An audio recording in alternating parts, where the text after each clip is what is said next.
Assalamualaikum warahmatullahi wabarakatuh.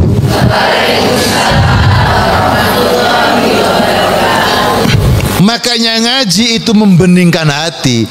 Pujian orang tidak akan bertambah baginya lalu menjadi sombong. Cacian atau dibenci oleh orang tidak mempengaruhi kepada karakter dirinya menjadi rendah. Tidak. Itu kalau hatinya bersih. Makanya penting ngaji itu. Maka saat dihina atau direndahkan, ya. Jadi makanya kan kalau kita dipuji orang, terima kasih Pak, terima kasih. Oh kamu hebat. Kalau nggak ada kamu ini, wah bisa celaka semua. Dipuji banyak pujian. Kita mengucapkan alhamdulillah. Alhamdulillah itu apa? Kita ini ngaku kalau ngomong alhamdulillah itu muji kita. Alhamdulillah itu artinya apa? Segala pujian milik Gusti Allah. Artinya apa? Kalau ada orang muji kita, kita mengucapkan alhamdulillah. Bukan kok seneng dengan mengucapkan alhamdulillah itu menerima pujian orang. Alhamdulillah itu begini maksudnya kalau kita bahasakan. Panjenengan niku sing dipuji bukan saya. Yang sampean puji itu Gusti Allah. Dan saya pun sama-sama memuji Gusti Allah. Makanya saya juga mengucapkan alhamdulillah. Yang pantas dipuji bukan diri ini, tapi yang pantas dipuji, yang saya puji dan engkau puji adalah Gusti Allah. Itu maknanya alhamdulillah. Bukan kok alhamdulillah tetap merekah. Alhamdulillah tapi seneng. Alhamdulillah itu Gusti Allah yang dipuji. Nah para jamaah, maka kalaupun kita dipuji, tidak menjadikan kita kemudian jadi terbang. Kalaupun kita dicaci, dibenci, tidak menjadikan kita tumbang, karena kita punya iman. Selalu mempertahankan sikap positif. Kalau perlu sampean nggak mencaci saya tah, cacian nggak apa-apa. Sampean nggak benci sama saya, bencian, sakarapmu ayo, terus no. Nggak ngaruh sebenarnya. Justru kalau panjenengan dicaci, dibenci orang, hikmah yang panjenengan, kalau panjenengan tahu, gugurlah dosa-dosa panjenengan. Makanya kalau pengen gugur dosa, senengnya dicaci. Senengnya direndahkan orang. Lalu kita mengatakan alhamdulillah ya Allah, Masya Allah. Itu kan namanya Siti Rabi'ah Adawiyah. Rabi'ah Adawiyah itu doanya itu, ya Allah, kan Rabi'ah itu gini doanya itu, ya Rob, jika aku rajin ngaji, rajin sholat, karena aku mengharapkan surgamu, maka jauhkan surga itu dariku. Angel lagi. Kalau saya niat ibadah motivasinya untuk dapatkan surga, justru jauhkan surga dariku. Jika aku tidak berbuat jahat, tidak menyakiti orang karena takut dari neraka, berikan neraka untukku. Kawan masih doangin, kawan nih ya. Gak berani. Tapi jika aku melakukan amal kebaikan ibadah karena mengharapkan cinta darimu, maka jangan pernah engkau jangan engkau lalaikan kecintaanmu kepada aku. Ini namanya makom cinta. Makom cinta. Siapa sih yang akan melukai orang yang paling kita cinta? Ada enggak? Tidak ada.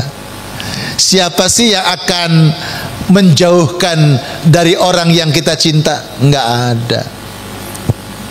Makanya doanya itu doa cinta. Bahkan sampai dikatakan, ya Rob, tunjukkan bahwa Engkau telah mengabulkan doaku. Aku mohon dalam waktu 3 hari. Panjenengan pernah doa, ya Allah, tunjukkan kalau aku berdoa ibadah itu Engkau mengabulkan doaku. Aku mohon 3 hari. Pernah? Rabi'ah Adawiyah itu dalam waktu 3 hari di kamar ibadah. Hari ketiga dia kok dengar ibu-ibu sana, bukan ibu-ibu sini, ibu-ibu sana lagi rasan-rasan di depan rumahnya. Oh, Robiah itu opong menjelek-jelekan Robiah. Robiah yang dalam rumah dengar orang yang sedang membicarakan keburukan atau memfitnah dan sebagainya. Robiah keluar, matur nuwun ibu-ibu, disalami satu-satu, matur nuwun. Panjenengan nek dibicarain orang matur nuwun.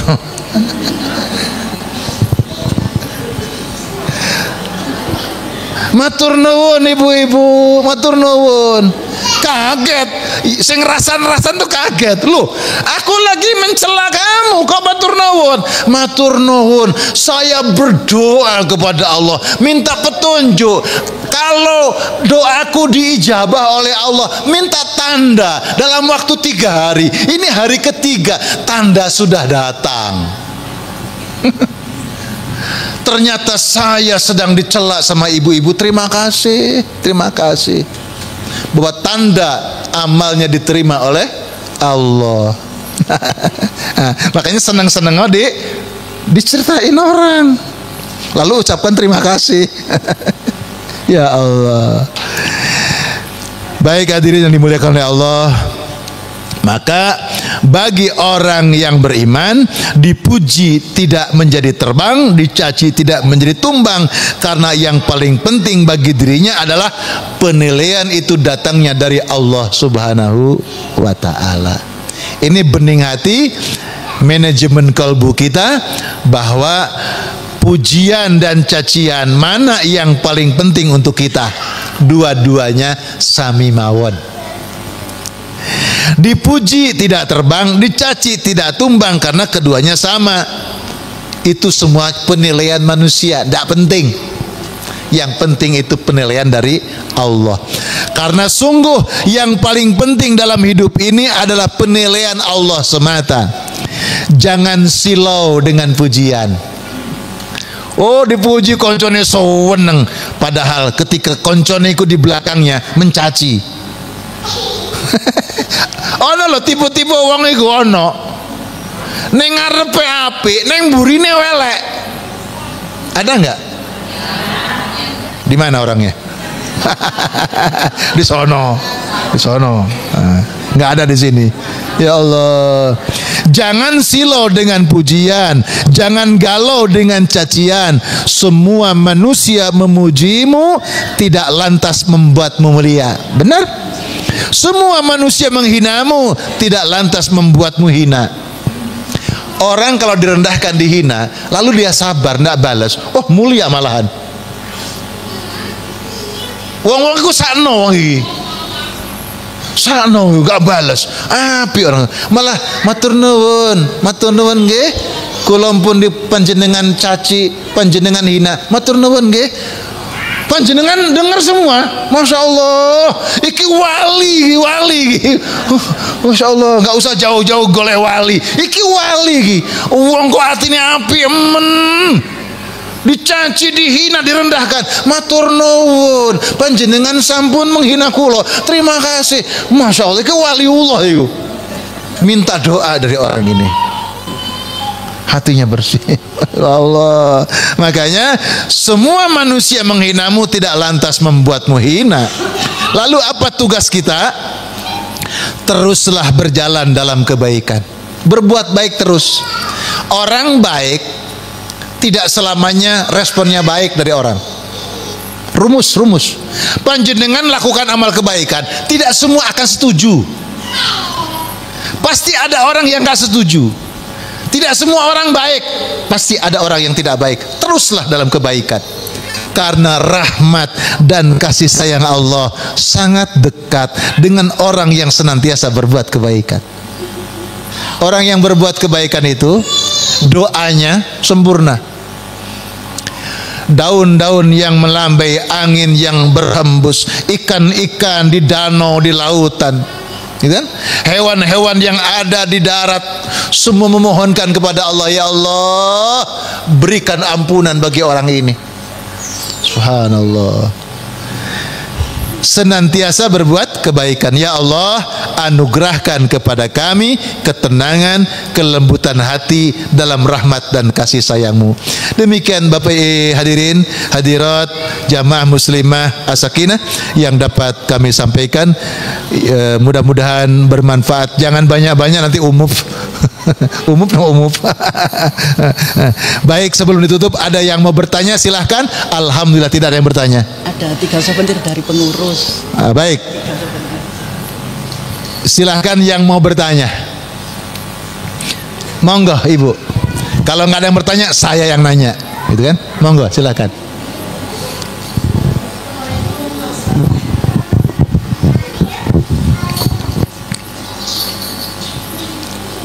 Assalamualaikum. Waalaikumsalam warahmatullahi wabarakatuh. Mau bertanya soal sedekah. Nggih, monggo.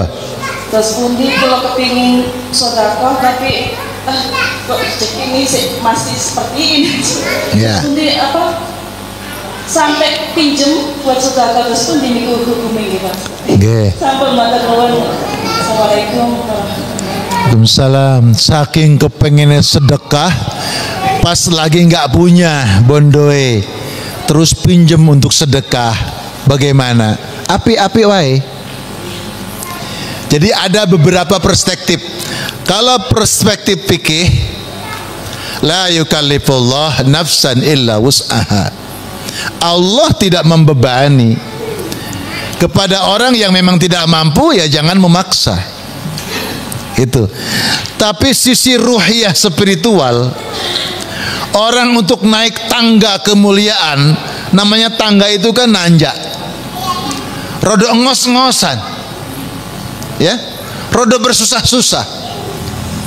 Walaupun tidak punya, saya kepengen sedekah. Dalam tangga spiritual itu tangga kemuliaan.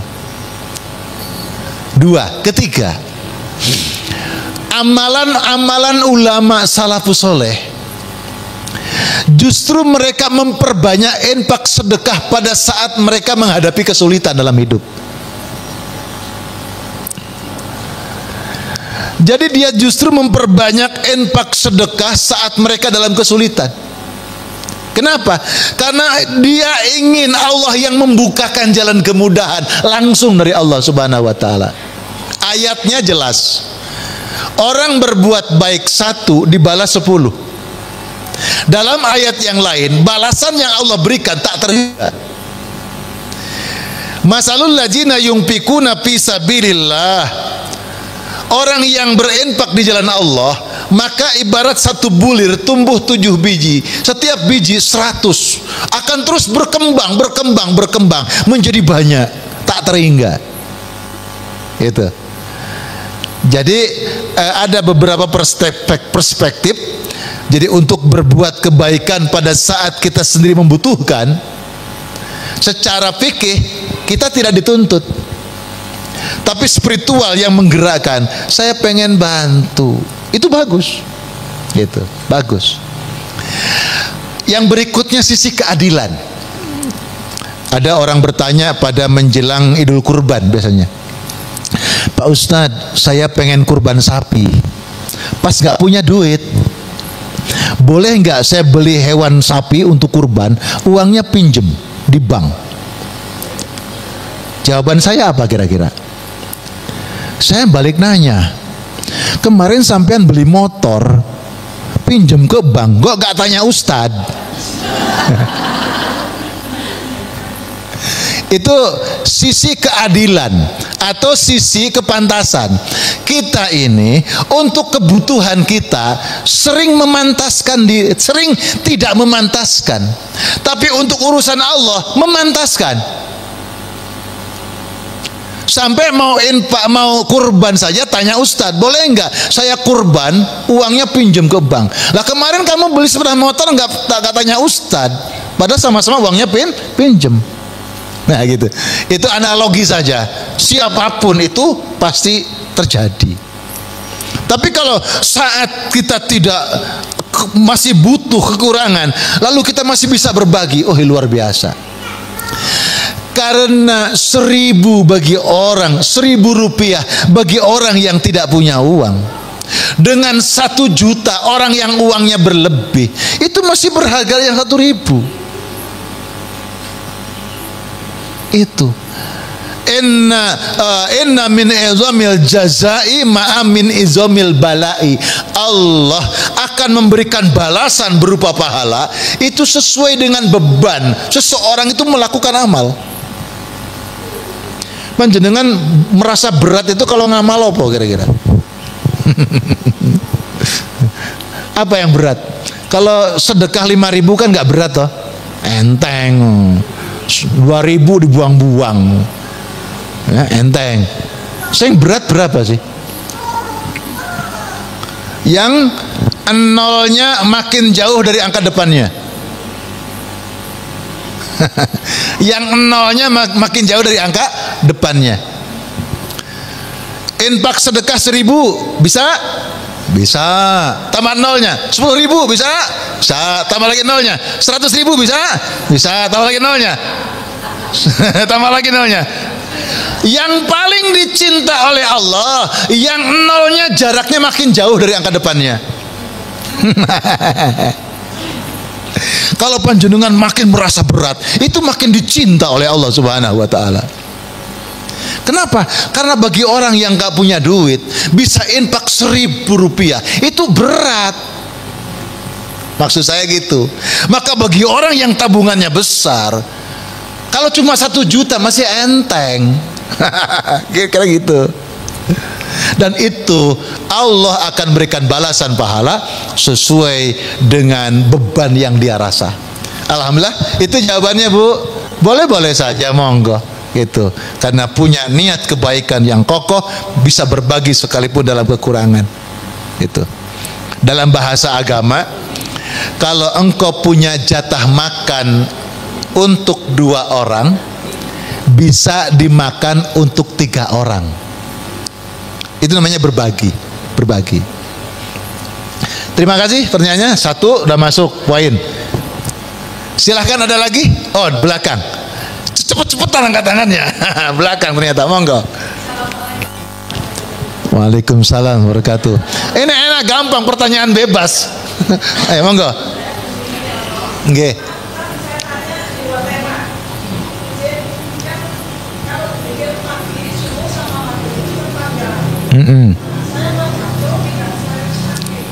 Nggih. Ya, ampun. Zikir pagi, zikir petang. Rutin ada zikir di waktu pagi, di waktu petang. Sementara mungkin badannya ndak lagi kurang fit. Kalau duduk terus nanti apa namanya, ya mungkin ayatnya alladzina yazkurunallaha qiyaman wa qu'udan wa ala junubihim. Berzikir kepada Allah boleh dengan duduk, boleh dengan berbaring, boleh dengan berjalan, boleh dalam waktu santai, boleh sambil bekerja, itu boleh berzikir. Karena zikir yang disebut tadi, zikir pagi, zikir sore, zikir yang bisa kita lantunkan dalam keadaan apapun. Ya? Iya. Kan ada zikir pagi habis sholat subuh, zikir petang habis sholat asar atau habis sholat maghrib gitu kan. Untuk ngamalkannya karena kondisi kita misalkan dengan duduk selesai sholat itu gak kuat, boleh sambil tiduran, berbaring, boleh sambil berjalan, boleh sambil aktivitas, boleh gitu. Demikian. Nggih. Ya, luar biasa. Takut keduluan langsung begini. Monggo. Nggih. Ya? Haji talangan.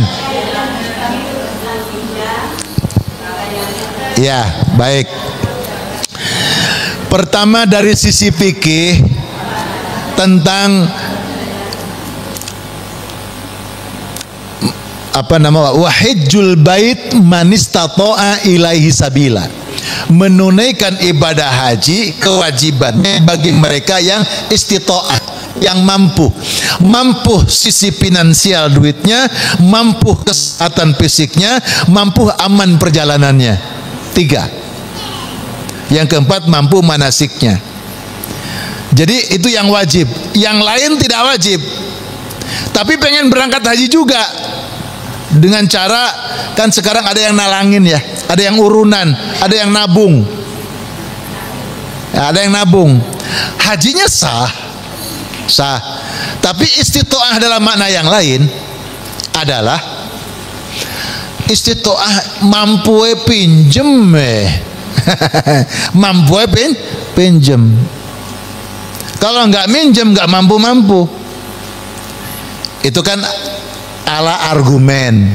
Tapi kan kita lihat di media ya, maaf, ada tukang mulung sampah, tukang beca, berpuluh-puluh tahun dia nabung gitu kan, sehingga dia bisa berangkat.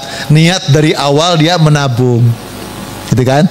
Tapi mungkin yang punya niatnya agak terlambat, kepengennya baru sekarang, duitnya pas gak ada. Tapi ada orang, kalau kamu mau berangkat ini ada uangnya, nanti pulang kamu nyicil, kan gitu maksudnya ya. Boleh saja, boleh saja. Cuma dari sisi kewajiban dia tidak wajib. Hanya dari sisi kemampuan berangkat bisa berangkat, alhamdulillah dia tetap sah hajinya, boleh. Dan insya Allah ketika dia mampu berangkat, ya kategori mampu, memang mampunya dengan cara mencicil tadi. Nah, cuma dari sisi hukum fikihnya ini terpisah. Sisi hukum fikihnya, seandainya tidak berangkat pun dia tidak dosa, gitu kan. Tapi kan orang kepengen rindu kami ya Rasul. Oh, orang berangkat ke Mekah itu, di Mekah itu lihat Masjidil Haram iso nangis. Sampean lihat Masjid As-Sakinah guyah-guyu. Lihat Ka'bah berebes mili. Saya itu pernah jadi pembimbing, aku nggak kudu nangis. Masuk melihat haram nggak nangis, wow, aman. Masuk jamaah, kan kita fokus pembimbing sama jamaah, kan fokus ngurusi jamaah, nggak terlalu fokus lihat masjid, aman nggak nangis. Oh, begitu lihat Ka'bah beres milih, waduh, ngurusi jamaah melo nangis kene piye. Masya Allah, memang orang rindu. Gitu. Nah, tapi jangan begini. Apa neng Mekah iso nangis, neng kene nggak iso nangis. Sujud deh, nggak iso nangis deh kene. Di sana jangankan sujud, baru masuk nangis. Jangan-jangan Gusti Allahnya beda. Hati-hati loh. Gusti Allah sama, cuma memang roh, iya. Medan magnet rohnya beda. Masya Allah, beda. Tetap Allahnya, Allahu Rabbuna wa Rabbukum. Allah satu, Tuhanku Tuhanmu. Sama, tapi beda sikonnya. Di sana itu gampang guguk, gampang nangis. Ya. Saya itu termasuk orang yang kuat gak nangis. Itu kuat gak nangis, tapi di sana bolak-balik. Makanya alhamdulillah, mudah-mudahan bukan sombong, saya termasuk orang yang diberi kemudahan, hampir bolak-balik cium Hajar Aswad. Usai saya pas haji yang keberapa umrah itu, mungkin 100 sekian kali diberi kesempatan nyium Hajar Aswad. Awalnya saya susah, bahkan saya diingatkan sama Allah. Karena saya cium Hajar Aswad pernah mengikuti jurus Kopaska. Sana kan ada orang panjenengan kalau di sana, Bu, saya bantu cium Hajar Aswad. Itu panjenengan kalau ada orang baik mau nolong, tanya piro. Kalau nggak tanya, nanti sampean dijaluk 1000 real, 500 real. Saya bantu cium Hajar Aswad. tanya berapa. Itu orang-orang kita. Oh, saya tiru itu gerakannya, nyelam, mumbul, wuss, nyelam, bisa cium. Saya bisa begitu. Dalam hati saya, bisa nyium. Lama-lama ada yang mukul di belakang, cudas, pukul. Astagfirullahaladzim, jalanku keliru. Ini saya tobat itu. Lalu saya ke depan, multajam antara Hajar Aswad dengan pintu Ka'bah. Di situ saya minta ampun. Ya Allah, kalau Engkau berkenan aku rindu untuk cium Hajar Aswad, segerakan, minta ya Allah ridhamu. Jalan sendiri. Pokoknya menyium Hajar Aswad, saya ke multajam, ya Allah, pengen. Ada yang dorong. Sampai saya itu nyium itu, mudah-mudahan bukan ini tahniah ya. Bukan sombong. Tahniah yang dipetiknya harus lillahi ta'ala, itu aja intinya. Enggak lillahi ta'ala wis baru mau gini haram ya haj sama askar itu langsung ditarik haram ya haj, baru mau. Saya itu sempat plek doa sembarang, merasa sudah lama. Hatiku bilang sudah ditunggu banyak orang, selesai. Diingatkan sendiri, ya sudah mundur. Puter tawaf, selesai tawaf, pengen ya Allah ke multajam, jalan sendiri. Padahal orang itu gede-gede itu menyakitin orang, sikat-sikut. Karena saya pernah ngikuti orang dipukul, nggak tahu siapa yang mukul. Saya astagfirullahaladzim, jalanku salah memang. Karena nafsu. Maka jangan karena nafsu. Mencium jangan karena nafsu. Karena Umar protes, wahai Hajar Aswad, kamu cuma batu, aku tidak akan mencium kamu. Tapi karena Nabi Muhammad mencium engkau, kecintaanku kepada Nabi Muhammad, maka aku pun mencium engkau. Karena kecintaan. Demikian, sudah 3 orang. Baik, ayah.